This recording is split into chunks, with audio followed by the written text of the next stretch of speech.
자, 여러분 지난 시간에 사치성 재산에 대한 중과세의 내용을 설명드렸습니다. 요거 조금 보충 설명하기 위해서 132쪽 참고를 보시면요.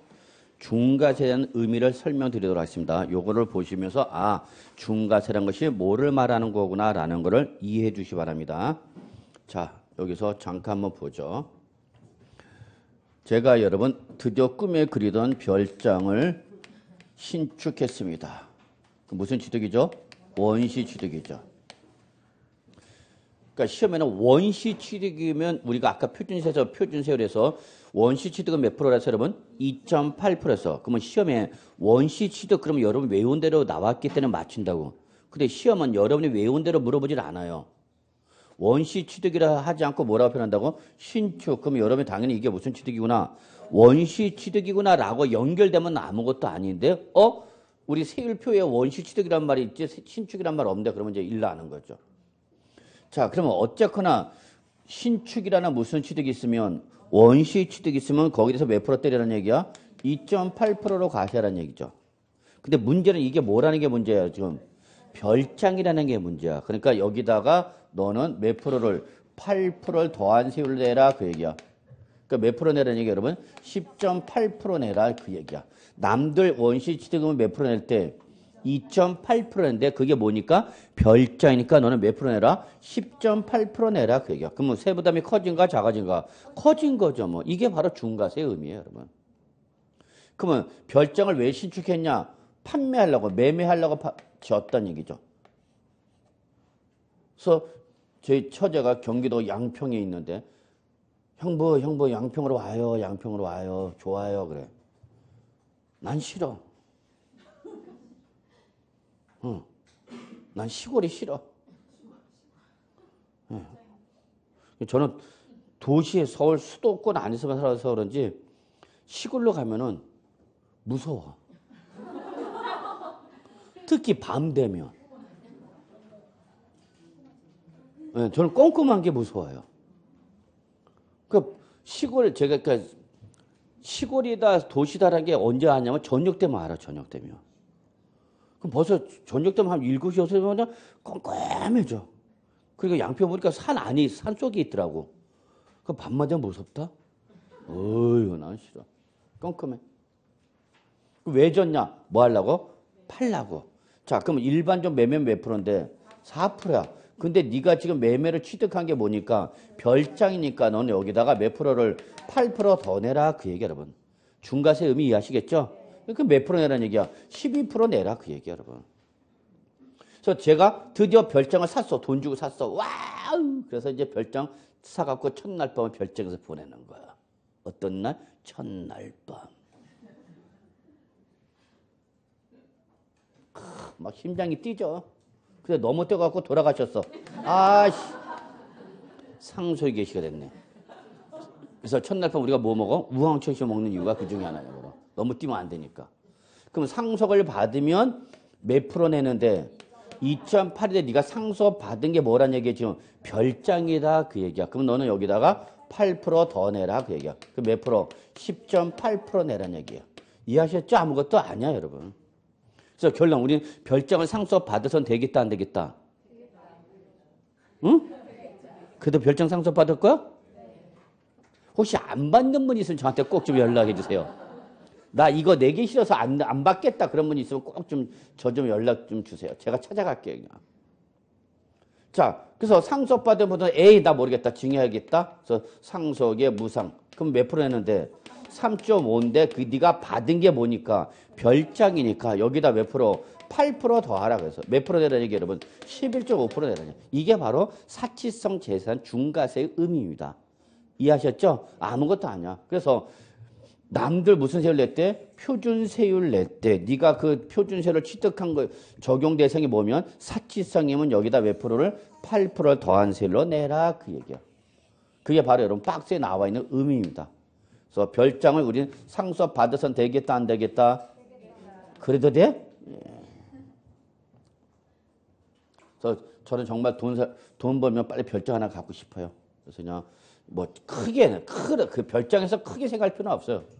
그냥 저는 지하 1층 빵카하고, 예, 그 다음에 지상 2층 건물로 해갖고, 지하 1층에는 이제 뭐 홈시어터 하나 좀 꾸미고 싶어요, 저는.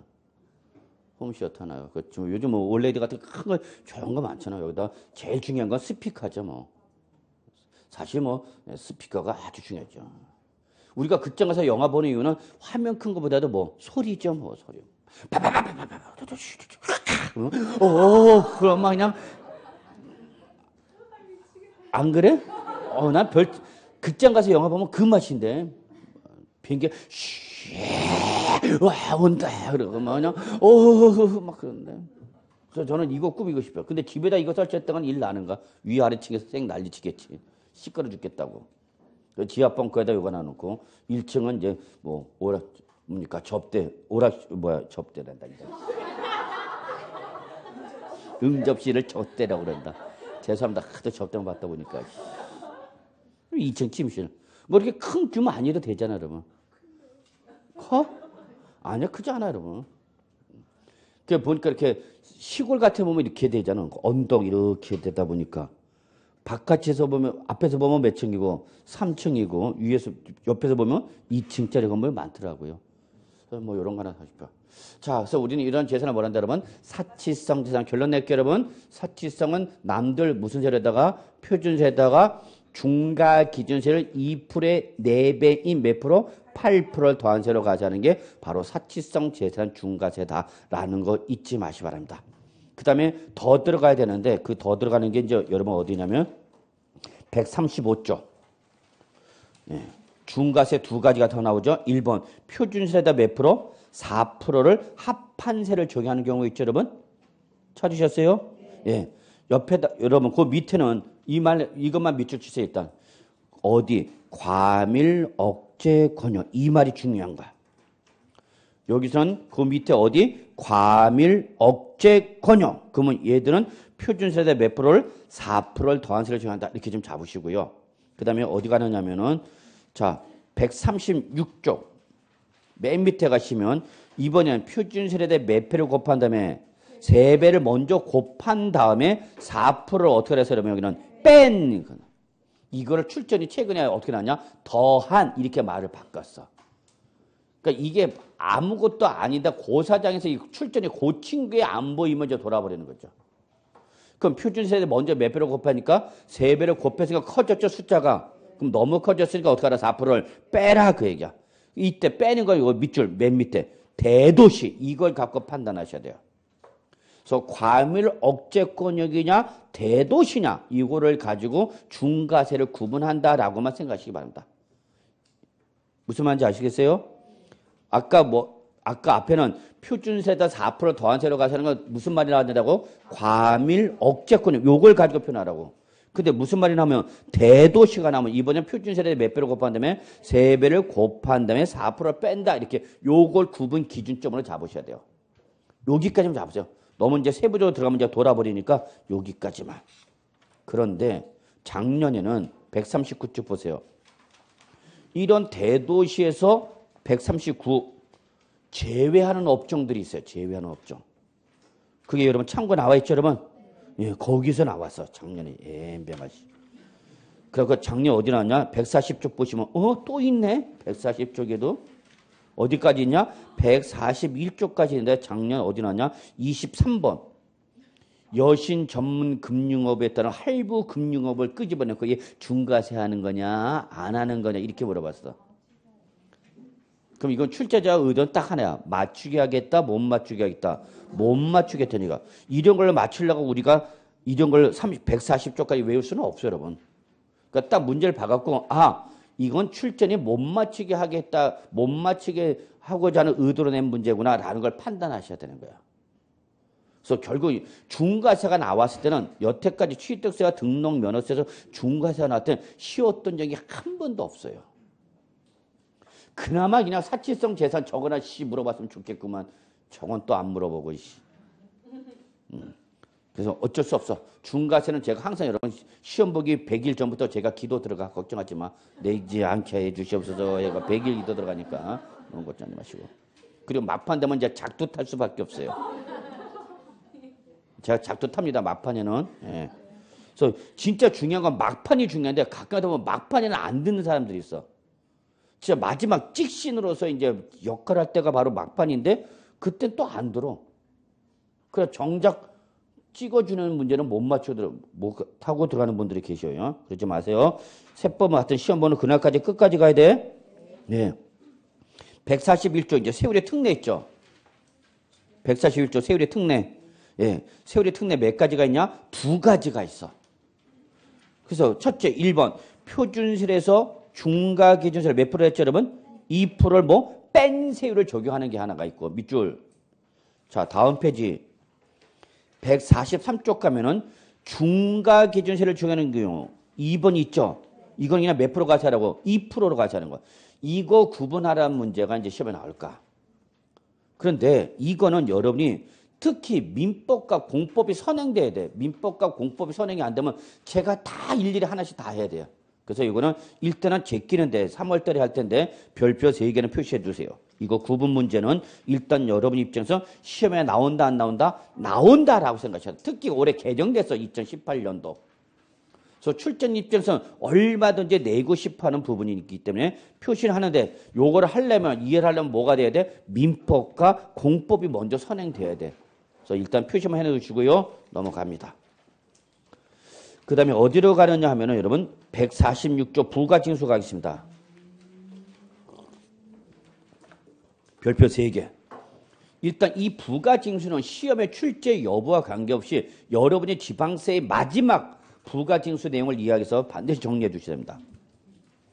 물론 시험에도 당연히 나올 가능성이 엄청 매우 베리베리 높습니다. 그래서 부가징수 별표 3개 표시해놨어요. 예. 자, 이렇게 설명하는 건 이제 이번이 마지막이에요. 맨날 이런 식으로 형태의 설명 못하니까 이번 기본 단계에서 이해를 해 주시기 바랍니다. 자, 부가징수는 적으세요. 납세 의무 이행 방법에 관련된 내용을 규정한 것이 바로 부가징수 규정입니다. 그래서 우리 지금까지 뭐였냐면 과세표에다 세율을 곱해서 뭐가 나왔죠, 여러분? 산출세액이 나왔어. 그러면 이제 산출세액을 어떻게 이제 할 거냐? 그걸 규정하는 게 바로 뭐다, 여러분? 부가징수고요. 특히 취득세 부가징수는 지방세 부가징수의 기본이며 공통입니다. 여기서 잘 이해를 해두시면 나머지 지방세 부가징수는 그냥 낼름 주워 먹어요. 그래서 부가징수는 결국 뭐야 여러분? 과표에다 세율을 곱한 산출세액을 어떻게 할 거냐? 어떻게 이행할 거냐? 어떻게 낼 거냐? 그겁니다. 이때 취득세 부가징수는 여러분 크게 두 가지로 구분합니다. 또 역시 뭐죠 여러분?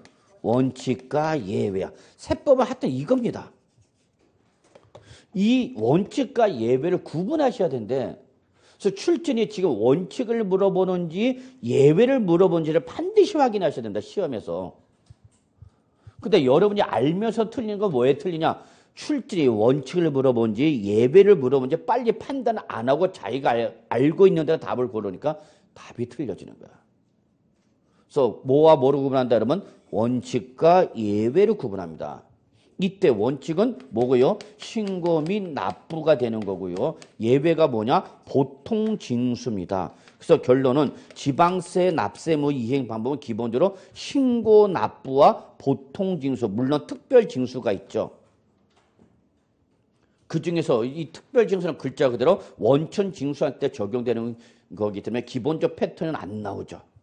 그래서 기본적 패턴은 뭐와 뭐다 여러분? 신고 및 납부와 뭐다? 보통 징수다. 그러면 이 중에서 어떤 걸 적용할 거냐 그입니다. 그러면 취득세는 원칙이 뭐다? 신고 및 납부. 자, 다시 한번 정리합니다. 이번이 마지막에 이렇게 하나씩 풀어서 쓰는 거는 3월달은 이제 본강의로 가면 이제 빨리빨리 나가야 되기 때문에 자, 신고 및 납부. 그러면 항상 여러분 신고는 액션을 누가 취하는 거랬죠? 납세 의무자가 액션을 취한다. 이게 가장 기본적인 출발점이야. 출발점. 출발! 그럴 때 신고 및 납부는 누가 출발하는가? 납세 의무자가 법에서 정하고 있는 신고 기한 이내에 우리 과표에다 세율을 적용한 뭐를 산출세액을 어떻게 하라? 신고하고 and 뭐하라? 납부하라 그 얘기 여러분. 이게 바로 지방세에서 말하는 신고 납부입니다.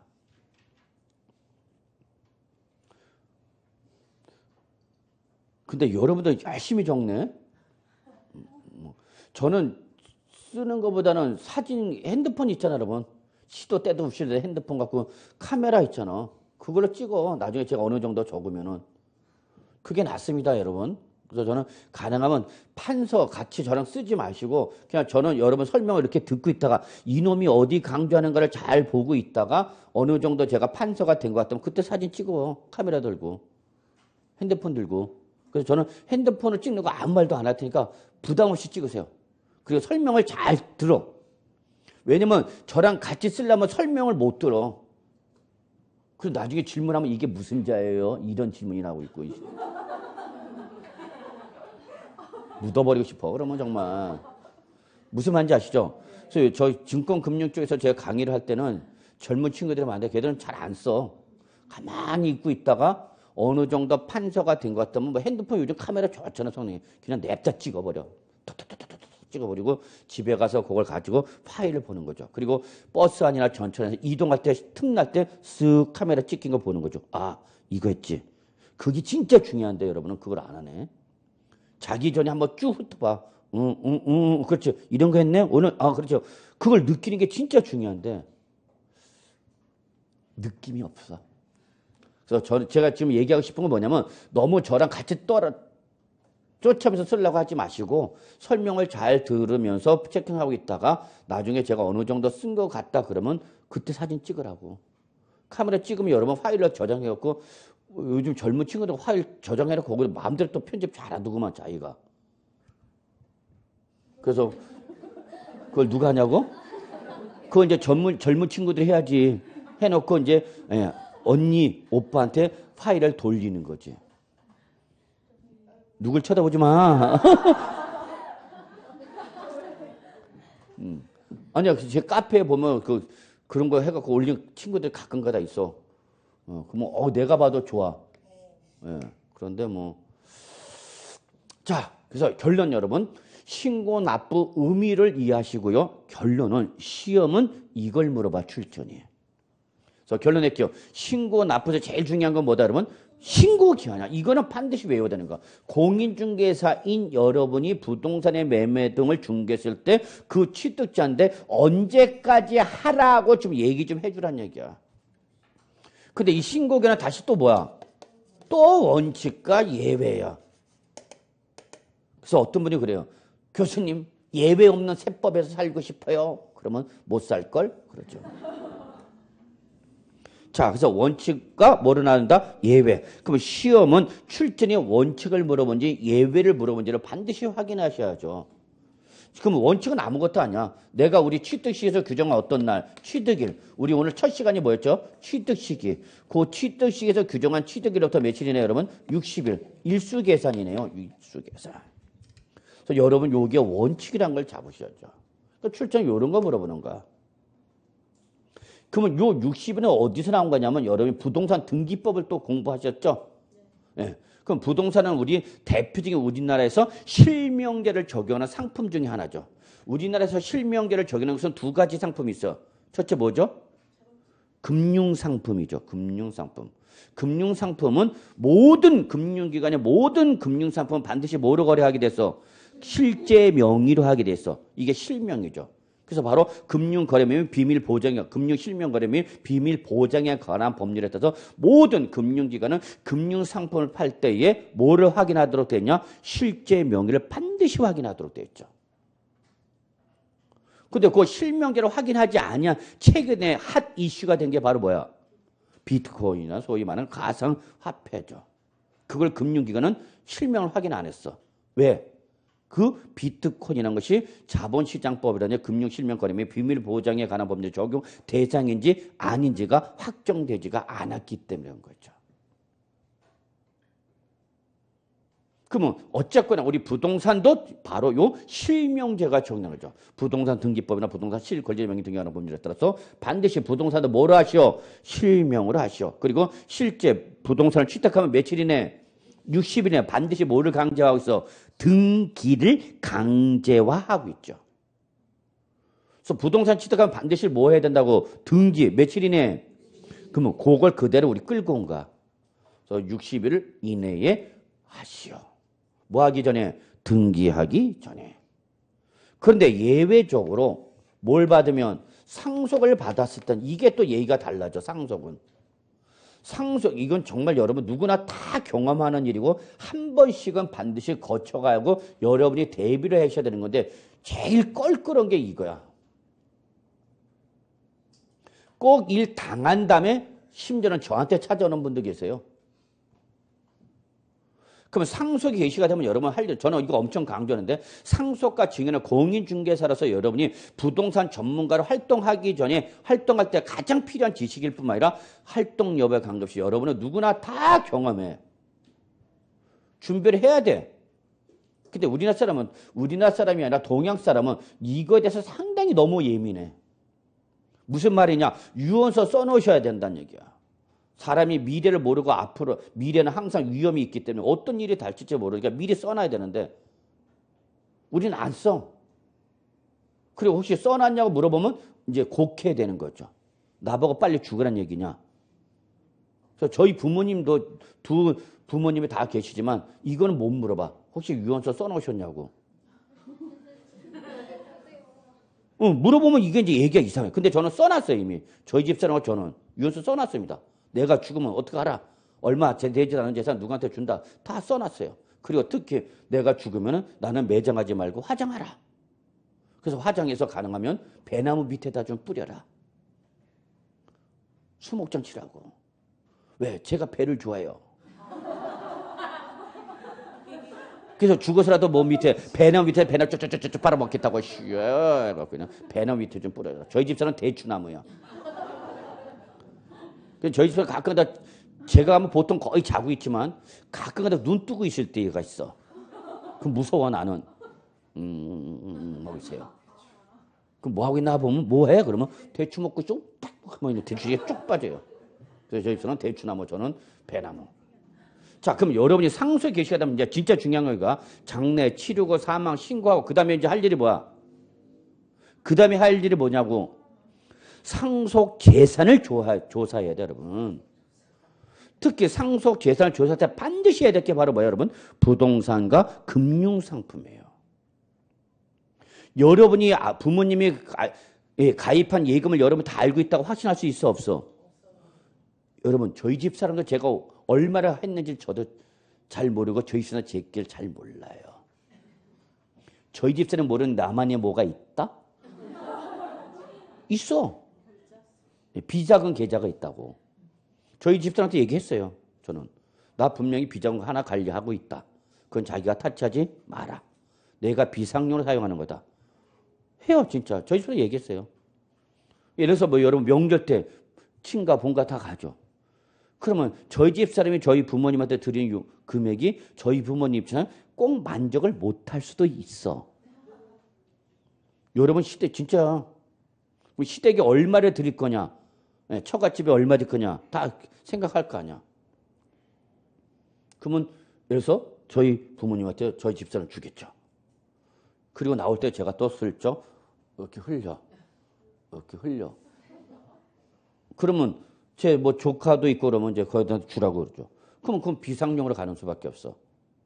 그래서 저는 비상용 가지고 있다. 그럼 문제는 뭐냐면 상속이 개시가 되면 상속인들이 제일 먼저 해야 될 게 뭐야, 여러분? 금융재산과 뭐는 부동산은 무조건 상속 포괄 조회를 하셔야 돼요. 내가 모르는 부동산이나 금융상품이 있을 수가 있다 없다? 있다, 예금 등이. 그럼 문제는 뭐냐면 내가 이걸 안 하면 상속재산 뭐 할 때 신고할 때 빼먹을 수가 있다고. 아버지가 내가 정기예금 가입하고 있다는 걸 나한테 얘기를 한 번도 한 적이 없어. 그래서 난 몰랐어. 그래서 당연히 없는 줄 알았는데 나중에 보니까 나오는 거죠. 왜? 과세기간, 과세관청은 여러분 상속에 계시면 무조건 금융재산과 부동산은 포괄줘야 합니다. 금융실명 및 비밀보장관한 법률에 따라서 금융과세관청도 또는 행정기관도 포괄조회를 할 수가 없어요. 근데 유일하게 예외적으로 포괄조회 하시는 게 바로 뭐냐면 상속세 과세를 위해서는 포괄조회 가능합니다. 지금 무슨 말이냐? 상속 개시가 되면 과세관청은 피상속인 명의로 모든 금융재산과 모든 부동산을 일괄조회합니다. 그래서 딱 키보드 누르면 쫙 나오는 거야. 근데 상속인은 그걸 안 해. 가끔가다 모르니까. 그럼 뭐가 되는가? 누락되는 거죠. 응? 그러면 그거는 여러분 상속세 신고할 때 누락되니까 상속세 과소신고 납부가 되기 때문에 상속세 추징 들어오면서 뭐가 들어와? 가산세가 들어와 버린다. 가산세가. 그래서 안 내도 될 가산세를 먹는 거 이게 큰 문제다. 그래서 여러분 결론 상속이 개시가 되면 반드시 뭐 부동산과 뭐는 금융자산은 반드시 뭐 알아? 포괄 조회하셔야 됩니다. 그래서 조회할 때는 여러분 상속인이라는 입증을 해야 됩니다. 내가 상속받을 사람이기 때문에 포괄 조회한다는 걸 입증해야 돼. 그러면 포괄 조회해 줍니다. 며칠 걸려? 2, 3일 걸려 이상. 그러면 상속 재산 조회서 특히 상속 개시가 있으면 안 날부터 몇 월 이내? 3월 이내 이거 반드시 해야 됩니다. 3월 이내에 피상속인의 재산을 조사해 갖고 뭐가 많은지 재산이 많은지 빚이 많은지를 반드시 확정하셔야 됩니다. 그래서 뭐가 많으면 빚이 많으면 여러분 상속을 어떻게 돼? 포기하셔야 돼요. 포기 안 하면 그게 다 여러분한테 다 넘어오는 거야. 그게 올해 시험에 나왔던 거야. 아니 2017년도에. 납세 의무가 소멸되는 사유로 그래. 제가 작년에도 납세의무 성립, 확정, 소멸, 그래서 성립 별표 3개, 그 다음에 별표, 확정은 별표 2개, 그리고 납세의무 소멸사 별표하면서 이거 아직 한 번도 안 났기 때문에 소멸 사유는 꼭 좀 봐두세라고 해서 그대로 시험에 나왔어, 그대로. 막판에. 마지막에 제가 납세의무 소멸사는 아직 한 번도 시험에 안 났습니다. 그래서 안 나왔기 때문에 나올 때가 됐기 때문에 납세의무 성립과 확정도 중요하지만 소멸서 한번 꼭 좀 봐두세요라고 했어. 그거 그대로 시험에 나왔어. 다음 중 납세의무 소멸서 찾아보시오. 그러면 상속 개시가 있으면 안 나부터 몇 월 이내에 알아서 여러분 3월 이내 빚이 많으면 뭐 해야 돼요? 여러분 상속 포기해야 됩니다. 또는 한정 승인을 해야 됩니다. 내가 꼭 받을 게 있다면. 그게 없으면 여러분 무조건 뭐로? 상속으로 의제돼 버립니다. 법에 의해서. 근데 주의할 것은 상속을 포기할 때 여러분 제일 실수하는 게 뭐냐면 상속을 포기할 때는 법정 상속인 1순위, 2순위, 3순위, 4순위까지 다 포기해야 됩니다. 근데 누구만 포기해? 본인만 포기해. 그럼 예를 들어서 상속 1순위가 누구냐? 피상속인의 배우자와 직계 존속의 비속의 1순위가 존속은 뭐고 비속이 뭔데? 그러면 이제 또 돌아버리는 거야. 존속이 뭐고? 위, 비속이 아래. 그러면 상속은 위로 가는 게 원칙이야? 아래로 가는 게 원칙이야? 그 아래로 가는 게 원칙이니까 1순위 직계 비속이 되는 거야. 이해하셨어요? 그래서 직계 비속이 1순위야. 물론 배우자는 무조건 공동상속인이고요. 그러면 피상속인이 누가 있다면 자식이 있다면 자식이 1순위라는 얘기야. 근데 자식이 하나가 아니라 여러 사람이 있다. 그러면 누가 봐도 최근친이 받는 거야. 그래서 여러분 그냥 알아두세요. 그냥 알아둬야 돼. 정말 중요한 거야. 상속은 누구만 받아요? 핏줄만 받는다고 그랬죠? 상속은 핏줄만 받습니다. 우리 집 가족인데 우리 집 핏줄이 아닌 사람이 누구야? 우리 집 가족인데 우리 집 핏줄이 아닌 사람이 누구야? 누구? 아니지. 배우자는 나랑 사는 사람인데. 며느리와 사위야. 그러니까 며느리와 사위는 민법성 법정 상속이 될 수가 없다고. 왜 안 된다고? 핏줄이 아니야, 여러분. 그러면 배우자나 사위가 상속을 받고 며느리나 사위가 상속을 받고 싶으면 어떻게 해야 돼? 유언 상속 받을 수밖에 없어. 그러니까 시부모님한테 아버님 내 것도 놓줘이 그래야 돼. 왜? 상속을 위해서 우리가 무슨 짓을 못해? 어이 참네. 아이고. 생전 지 부모님한테 한 번도 연락 안 하던 자식과 며느리와 사이가 아버지가 갖고 있던 농지가 수용되면서 뭘 받으니까 보상금 받으니까 그때서는 아주 뻔질나게 전화 와. 아버님 안녕하시죠? 매일 전화 와. 왜 전화 올까? 그 며느리만 알아. 왜 전화하는지 물어봐. 그래 진짜 여러분. 그러면 상속 개시가 있으면 안 나부터 몇 월이나 여러분 상속을 포기하거나 한정승해야 되고 특히 그에 대해서 뭐가 있으면 재산이 있으면 뭘 내야 돼? 상속세 내셔야 돼요. 상속세. 이때 상속세는 언제 내냐? 자 여기 잘 봐야 돼. 상속 개시가 속한 달의 말일 기준이에요. 저는 이거 강조합니다. 말일 기준입니다. 그럼 출제는 어디서 장난쳐요? 상속 개시일로 끊어버려요.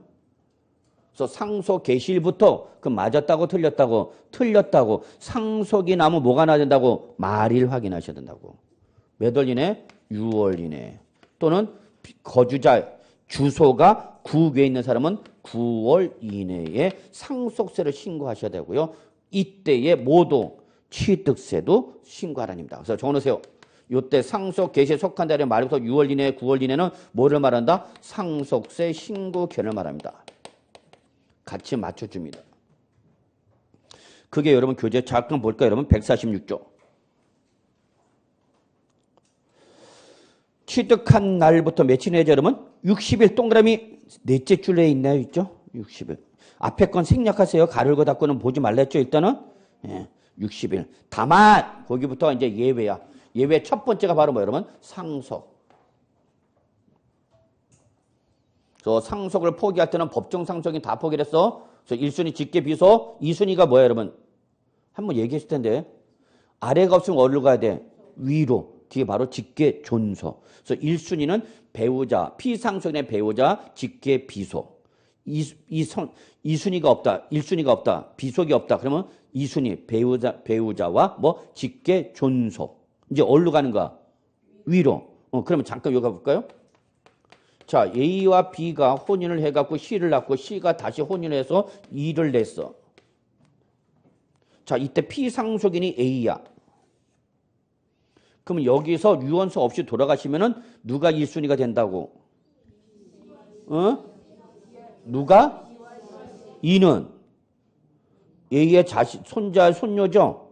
요거는 자식이고 요거는 손자, 손녀야. 그러면 누가 상속을 받아? B와 C만 받아. B와 C만 받아. E는 못 받아. E는 누가? 손자, 손녀죠. 왜 못 받아? 핏줄이 섞였어. 남의 핏줄이. 그래서 못 받아요. E는. 그래서 법정 상속인은 A가 사망하면 누가? B와 C만 법정 상속이 됩니다. 그럼 요건 며느리와 사이가 되겠죠. 손자, 손녀가 되죠.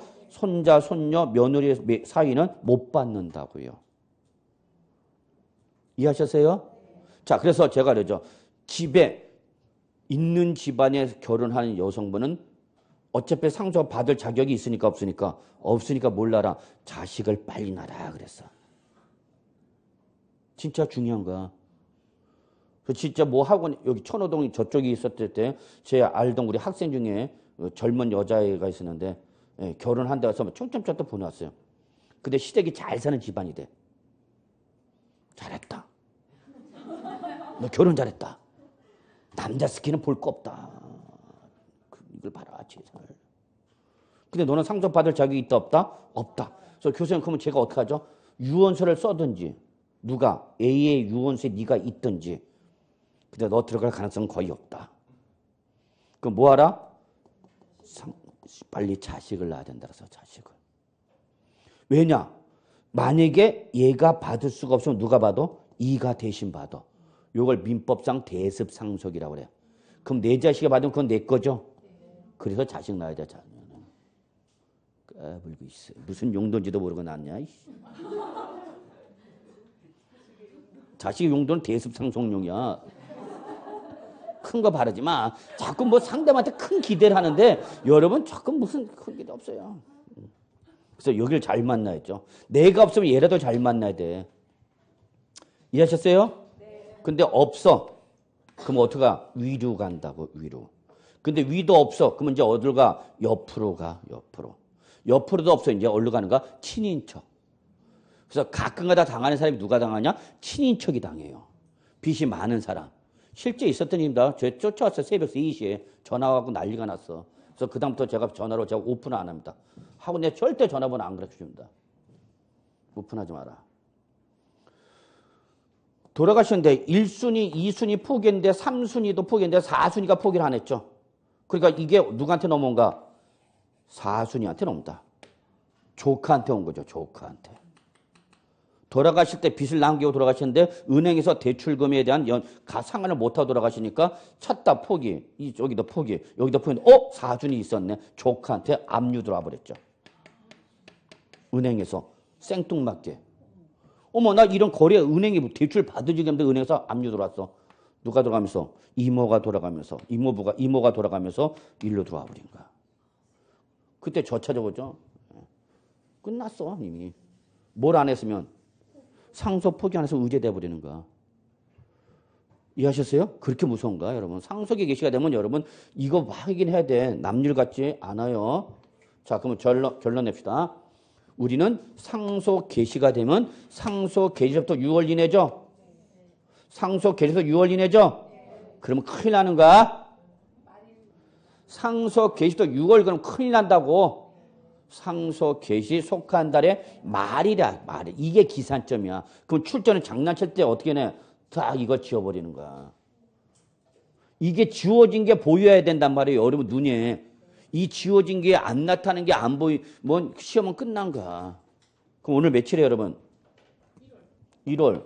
알아, 나도 1월은. 며칠이냐고. 20일, 예. 그런데 실은 얘는 중요하지가 않아요. 언제냐고 관계없죠. 언제부터니까. 예, 이거예요.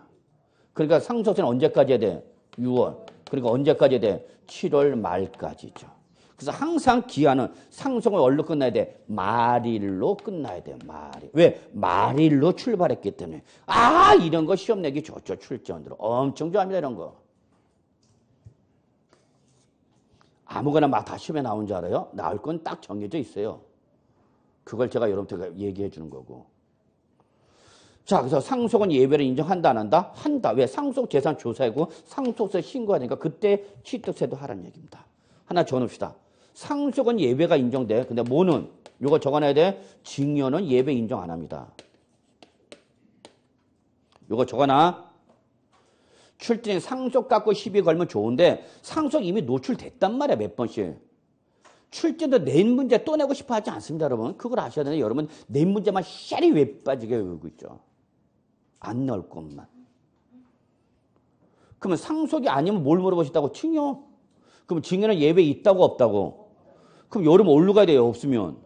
그렇죠. 원칙까지 이제 어디 갈지 모르는 방황하는 길 잃은 양들이 많아요. 예배가 아니면 어디로 가죠? 그러면 어디로 가죠? 당연히.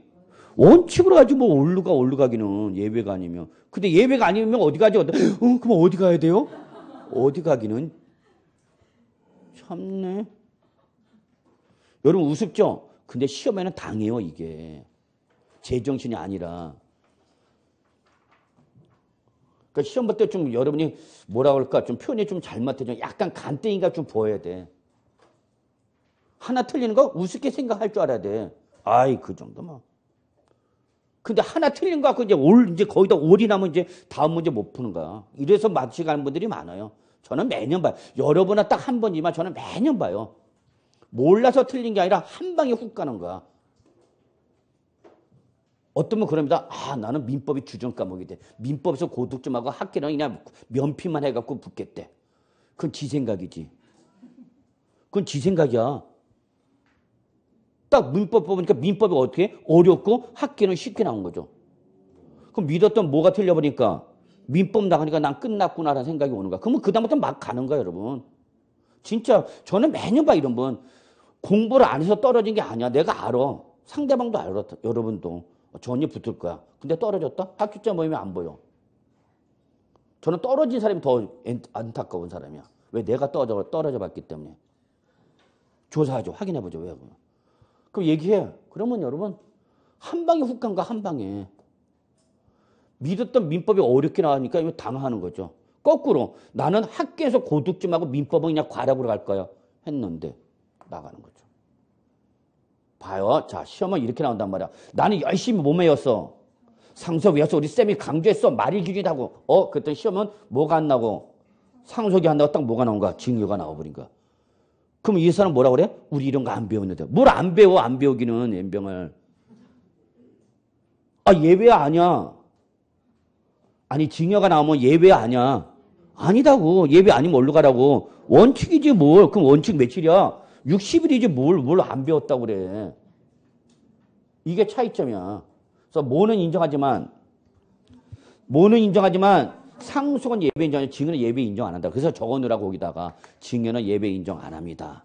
그래서 혹시 뭐가 나오면 우리는 뭘 나올 줄 알고 있었는데 상속이 나올 줄 알았는데 상속이 안 나오고 생뚱맞게 뭐가 나왔다고? 증여 나왔다고. 그러면 증여가 나왔으면 안 배운가? 아니 예배가 아니까 얼른 가야 돼. 원칙 이런 걸 잘 못해요 여러분. 여러분 제일 약한 게 이런 거야. 내가 열심히 책 보고 외웠다? 아 열심히 했어. 나는 누가 봐도 열심히 했어. 근데 떨어졌어. 왜?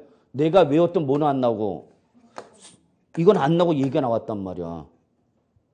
그럼 이거는 뭐야? 예외와 원칙이야. 원칙이니까 일로 가야죠. 아무것도 아닌데 이제 이게 제가 시험 고사장에서 기억 이게 빨리 안 돌아가는 거지 이게. 이런 분들이 많아요 여러분. 진짜야. 저는 알아요 그거를. 자 그다음 두 번째 예배 이거 꼭 기억해 두셔야죠. 과세 물건의 상태 변동. 아주 중요한 규정입니다. 최근에 출전에 좋아하는 스타일이죠. 이게 바로 여러분 교재 146쪽 양가로 2번과 양가로 3번 묶으시고요. 146쪽에 양가로 2번 있죠? 예, 147쪽에 양가로 3번 있죠? 요거 묶으라고 그랬더니 또 어떻게 묶어요? 나도 몰라 어떻게 묶을지 알아서 묶어. 표시 이렇게 하라고. 아 진짜 민망해서 혼났네.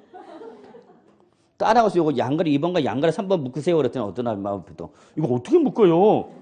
아 실로 묶어 그러면 알아서 묶어.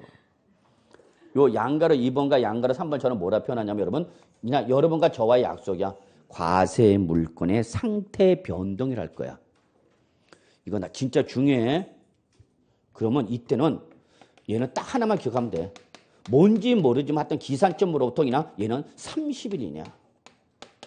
포인트는 이거야. 이게 포인트야. 왜 얘가 포인트야? 왜 얘가 포인트야? 아, 원칙은 며칠인데 얘는 며칠이라고. 출전도 이런 거 좋아한단 말이에요, 여러분. 그러니까 출전이 좋아하는 포인트가 있는데 여러분은 그걸 자꾸 생각을 안 해. 그냥 무조건 외워, 책에 있는 대로. 제가 제일 답답한 게 이거야. 무조건 책대로 외운다니까? 그러면 책대로 나오면 맞춰, 책대로 나오면. 근데 요즘 문제가 아니야, 그는. 요즘 문제는 책대로 안 물어봐.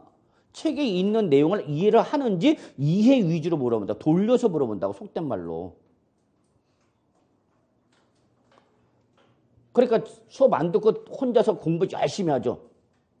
저는 이거 계속 강조인데 요대로 나오면 맞추는데 이게 뭔지를 알아야 되고 이게 아니야 다른 걸로 물어보는데 저는 강의를 그거 하는데 자기는 책대로 혼자만 보고 있죠. 자습실에서. 그리고 끝나죠. 내년에 또 예약해야지 자습실.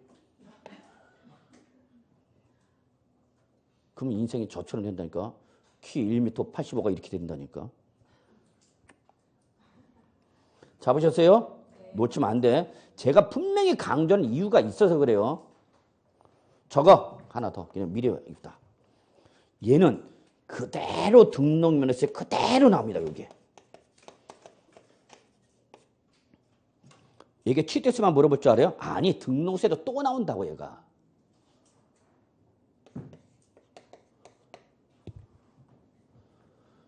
이런 거 자꾸 제가 강의를 하면서 계속 강조해요.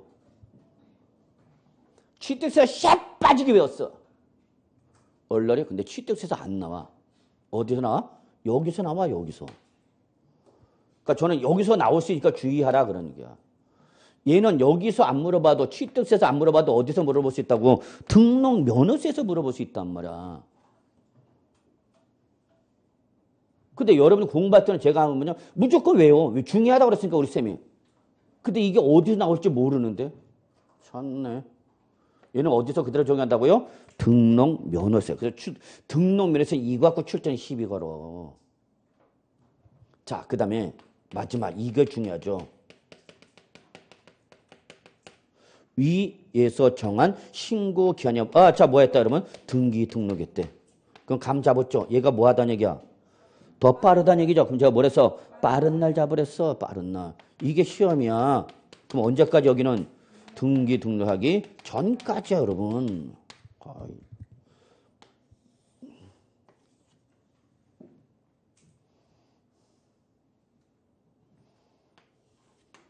그러면 실무에서는 여러분 딱 두 가지만 기억하면 되는 거예요. 여러분 실무에서는 여러분 실무 나가면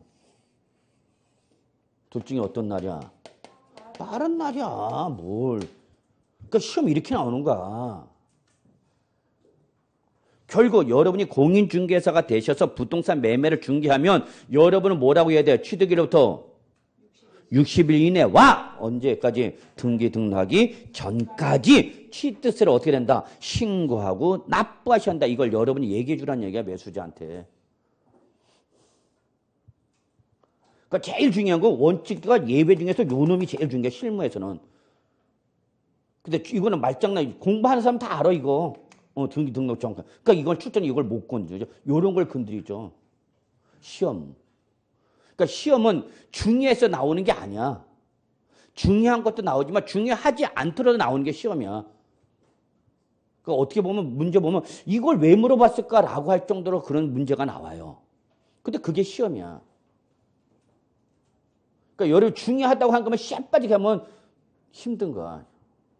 점수가 고득점이 안 돼. 자, 다시 한번 결론. 여러분 정리할 때 뭐와 뭐를 구분해서 분명히 봐라. 원칙과 예외를 구분하라. 그럼 예외가 아니면 여러분 뭘로 대답하라고 항상? 원칙으로 대답하라고. 그럼 예외가 아닌 거라서 여러분들 물어볼 수 있는 게 뭐다고? 징여 이런 걸 쉽게 물어볼 수 있다고. 예외 나와 있어 안 나와 있어? 안 나와 있단 말이야. 그럼 원칙으로 가야지. 그럼 여러분이 이걸 갈 줄 몰라. 이걸 몰라서 틀리는 게 아니라 이렇게 여기에 나오지 않은 걸 출전을 슬쩍 물어본다고. 그러니까 이런 것만 주의하시면 돼. 공부를 하는 분들 딱 이런 것만 주의하면 돼. 공부를 한 사람이 틀린 이유는 이런 거야. 내가 분명히 나 원칙 예외 딱 잡아놨는데 시험은 뭐가 나온가? 징역. 그럼 난 당하는가? 내가 공부 안 한 게 나왔네. 왜 안 했어? 했는데. 뭐가 아니니까? 뭐가 아니니까. 예외가 아니면 어려면 예외 아니면 생각하지 마. 그냥 얼른 가. 원칙이야 뭘 생각을 해. 근데 어디 갈지 모르는 거죠. 못 보던 걸 생각하는 거죠. 이해하셨어요, 여러분? 자, 요게 기본입니다. 요게 다 기본입니다. 일단 요거 잡시다. 자, 그 다음에 이제 어디 가느냐, 여러분. 149조. 예외 보통징수가 있습니다. 예외 보통징수 찾으셨어요? 자, 거기 밑줄 칩니다. 취득세, 납세 의무자가 지금 여기 했던 신고 기한 내 뭘 하지 않았다. 신고 또는 납부를 다 하지 아니하면 여기까지 밑줄 치시고요. 저것이 반드시 보통징수 사유죠. 무슨 사유요? 보통징수 사유죠. 그러면 보통징수 다시 한번 정리합니다. 이거 조세 총론에서 설명드렸는데 여러분 기억 안 나. 항상 여기는 액션 누가 취하는가? 그렇죠. 과세권. 여기는 누구야? 이런 걸 구분해야 된단 말이에요, 여러분. 이해를 할 때는. 그러니까 이런 거를 구분을 안 하니까 맨날 외우니까 외운 대로 시험에 틀리는 이유는 이런 걸 구분을 안 하니까 그래. 제가 잘 알아요. 틀린 사람들 왜 틀리는지. 내가 틀려봤기 때문에. 여기는 누가 액션 취한다고? 과세권자가 주어가 다르잖아. 그러면 이 과세권자가 이 신고 기한 내 신고 납부를 했다고 안 했다고? 안 했다고 안 했다고. 그러면 이제 액션을 누가 취하는가? 과세권자가 액션을 취하는가? 그래서 거기 나왔던 게 납세 의무자가 신고 납부를 하니까 안 하니까 안 하니까 누가 이제 과세권자가 세액을 계산한 거죠. 여기 잘 봐야죠. 이때 과세권자가 계산한 뭐는 세액은 뭐에다가 납세 의무자가 뭐 했어야 할? 신고 납부하였어야 할 뭐에다가 산출세액에다가 신고 납부를 하지 않은 것에 대한 제재 들어가야 돼 안 들어가야 돼? 들어가야죠. 그러니까 여기는 뭐가 나오는가? 그쵸? 여기는 가산세가 나와요. 그러니까 이게 중요한가 시험에서는. 보통 징수는 얘가 중요한가? 뭐가 중요한지 보고 체킹해두고 잘 이걸 보란 얘기죠. 그러니까 시험에서 뭐가 나오면 보통 징수가 나오면 보통 징수가 뭐냐고 의미 안 물어봐요. 보통 징수 뭘 물어본다고요? 가산세 물어봐요. 이걸 뭐한 금액을 더한 금액을 여러분한테 뭘 보낸가? 고지서 보내는 거죠. 그럼 고지서에 이게 적힌 금액을 여러분은 언제까지 납부 기한까지 뭐 해야 되는가? 납부해야죠. 이게 보통 징수입니다. 그래서 보통 징수 항상 뭐가 나와요? 요게 나와요, 요게. 신고 나쁠 때 뭐가 나와요? 신고 기한이 나와요. 이런 걸 짝을 찾으셔야죠, 여러분. 아무 데나 막 나와. 다시 한번 여러분, 신고 나쁠 때는 무슨 기한 나와야 되고요? 신고 기한이 나와야 되는가? 보통 징수일 때는 뭐가 나와야 되는가? 납부 기한 나와야 되는가? 근데 이때 안 했다? 납부 기한 내 납부 안 했다? 어쩌라고 그러면? 여기는 뭐야? 여기는 가산금이에요, 여기는. 여기는 뭐 했어요? 가산세잖아, 가산세. 그래서 신고 납부를 안 하면 안 했다. 그럼 뭐로 가면서? 보통 징수로 가면서 뭐가 나오는가? 가산세가 나와요, 여기는. 그 신고 기한 내 신고 납부를 안 하면 뭐가 나온다고요? 가산세예요. 납부 기한 내 납부 안 했다고요. 뭐가 나온다고요? 가산금이에요, 이거. 이게 시험에 나왔죠. 최근에 나왔어, 이거 시험에. 자, 출전이 납부 기한 내 납부를 하지 아니한 경우는 뭐가 나와야 되는데? 가산금이 나오는데 출전 뭘로 보러? 가산세가 부과된다. 딱 한 글자 고쳐, 한 글자. 시험에서 뭐 많은 글자 고칠 줄 알아요? 한 글자 고쳐, 여러분. 그게 고사장에서 보여야 되는 거야. 그거 보이도록 제가 연습시키겠다고요. 가산금이고요. 여기는 뭐다고요? 가산세다고요. 오케이? 예. 그래서 여러분 바로 149쪽 뭐가 나와? 가산세가 나오는가? 그래서 가산세가 나오는가? 149쪽 맨 밑에. 근데 가산세는 여러분이 이 신고 불성실 가산세, 납부 불성실 가산세는 이미 어디 했다고? 조세 총론에서 물론 저만 했죠. 여러분 기억 안 나죠? 언제 했다고 그러냐, 스키야. 그래서 취득세는 가산세가 나오면 이거 안 물어봐요, 출전이. 뭐 물어보냐? 그 다음 그 밑에 뭐 나와? 중가산세 별표 2개. 이게 나와요. 시험에는 중가산세. 이거는 조세 총론에서 물어보기 때문에. 그래서 중가산세는 어디에만 있는 거야? 저거나 취득세만 규정이야. 자, 중가산세 표시 2개 해놨어요. 응? 그리고 꼭 적어놓으시라고. 얘는 어디에서만 적용한다고? 오로지 취득세에서만 적용되는 규정, 여러분. 그래서 취득세에서 가산세 물어보면 신고 불성실, 납부 불성실 가산세 안 물어봐요. 뭘 물어봐요? 중가산세 물어봐요, 여러분. 시험에서는. 일단 별표 2개 표시해 놓고요. 그게 중요하다는 거 잊지 마시고요. 다 못하더라도 표시해 놓으시고요. 자, 그 다음에 마지막 150쪽 3번 부가세 갑시다. 요것까지 해서 마무리되겠습니다.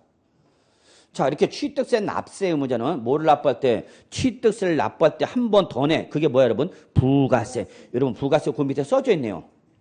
얘는 독립된 세금을 확보하지 못하고 다른 세액을 기준으로 해서 무슨 가세 미출? 이중가세. 이게 부가세 가장 중요한 말입니다.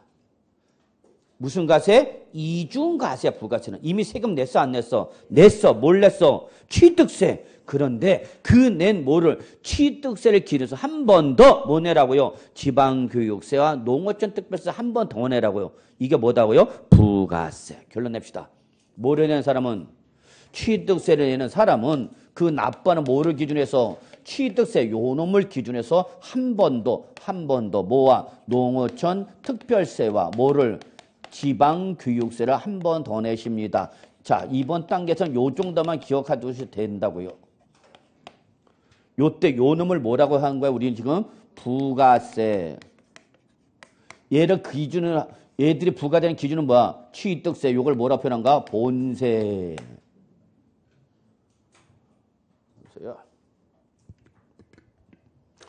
그래서 항상 부가세는 독립된 세원을 보유하지 못하기 때문에 이미 과세된 다른 조세 요 놈을 본세로 해서 이중과세하는 거야. 그래서 부가세는 무슨 과세라고 절대 놓치지 말았어요, 제가. 이중과세입니다, 여러분. 그럼 실무 나가면 여러분은 취득세와 농특세와 지방세를 다 합한 세로 다 여러분이 계산해 줘야 돼. 그래서 제가 카페 가면 이걸 다 정리를 싹 해놨어요. 그래서 실무 계신 분들 제 카페에서 요 취득세 따로, 등록세 따로, 그리고 요 합한 요거 가지고 여러분 취득 실무 나가면 이거 갖고 얘기를 하는 거야. 분명히 취득세 매매면 4%인데 4.6% 나와 있어. 왜 4.6%냐? 예를 들어서 농특세와 뭐가 된가? 지방교육세가 포함된 거죠. 그러면 납세 문제는 취득세가 중요한 것이 아니라 전체 내는 게 더 중요한 거죠. 그러나 시험은 여러분이 구분해서 정리한다고. 자, 그래서 결론 냅시다. 취득세를 내는 사람은 취득세를 기준해서 한 번 더 뭘 내야 된다 그러면 농어촌 특별세와 지방교육세. 그래서 내가 부동산 취득해서 뭘 냈는데 취득세를 냈는데 요 놈을 기준해서 한 번 더 내라. 한 번 더 내라. 그래서 무슨 과세예요, 여러분? 이중과세. 요걸 뭐라 표현한다고? 부가세라 한다. 그래서 결론은 여러분 실무 나가면 취득세 내는 사람은 취득세 외에 모두 농특세와 지방교육세를 한 번 더 내셔야 된다라는 걸 기억해 두셔야 된다입니다. 오케이? 예. 그래서 여기까지 해서 우리 취득세 지금 급한 거 1월달 마무리 짓고요. 다음 주에는 지방교육세 1시간에 걸쳐서 기본적인 내용하고 곧바로 재산세, 보유세로 넘어가겠습니다. 그래서 오늘 다음 주 오시기 전에 취득세에 관련된 내용 꼭 좀 제가 강조했던 거, 기본적으로 강조했던 거 꼭 정리해 오시고요. 다음 주 물어볼 겁니다. 수업 들어가기 전에 물어봐서 대답을 못하시면 부모님을 호출하거나 5층 창밖으로 밀어버린다는 거 잊지 마시고요. 자, 오늘 수업 여러분 여기서 마무리하겠습니다. 집에 와서 꼭 좀 복습 부탁드리면서 수고하셨습니다.